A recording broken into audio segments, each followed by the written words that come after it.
आज मी तुम्हाला मिक्स फरसाण्याची चटणी बनवून दाखवणार आहे। त्यासाठी बघा हा फरसाणा घेतलेला आहे, ह्यामध्ये सगळं मिक्स आहे बघा, बुंदी वगैरे तिखट, हा तिखटवाला आहे। आसामध्ये लसणाचा बी फरसाणा मिळतो आणि थोडीशी पापडी घेतलेली आहे, मिरच्या घेतलेल्या आहेत बघा, ह्या ताज्या फ्रेश मिरच्या आहेत त्या मी भाजून घेतलेल्या आहेत बघा, जरा लाल झालेल्या आहेत त्या आणि हिरव्या पण आहेत, तुमच्या तिखटाप्रमाणे घ्या, जरा कमी तिखट आहेत त्या। एक गड्डी लसूण घेतलेला आहे आणि एक छोट्या आकाराचा कांदा मी हलकासा भाजला, जास्त भाजलेला नाहीये।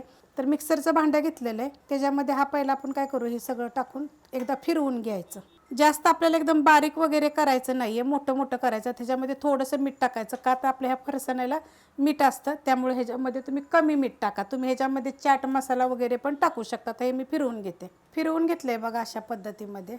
आता ह्याच्यामध्ये आपण हे फरसाणा आणि पापडी टाकून घ्यायचे आणि हे पण काय करायचे आपल्याला माहिती आहे का, बंद चालू करून फिरवून घ्यायचे। फिरवून घेतलेलं आहे बघा, तर अशा पद्धतीत होतं बघा, बंद चालू करून करायचं। 2च वेळा केलेलं आहे, मस्त लागतं आणि चवीला तर एक नंबर लागतो। तुम्ही करून बघा। आपण कसं करतो, हमेशा तोंडी बिंडी लावायला फरसाणा घेतो जेवताना खायला, त्यापेक्षा तुम्ही असं करून बघा, एक नंबर चवीला लागेल। थोडीशी कोथिंबीर वरनं जरी तुम्ही ह्याच्यात टाकली तरी चालू शकते, चवी एक वेगळंच काहीतरी तुम्हाला असं हे खायला वाटेल। करून बघा। रेसिपी आवडली की लाईक करा,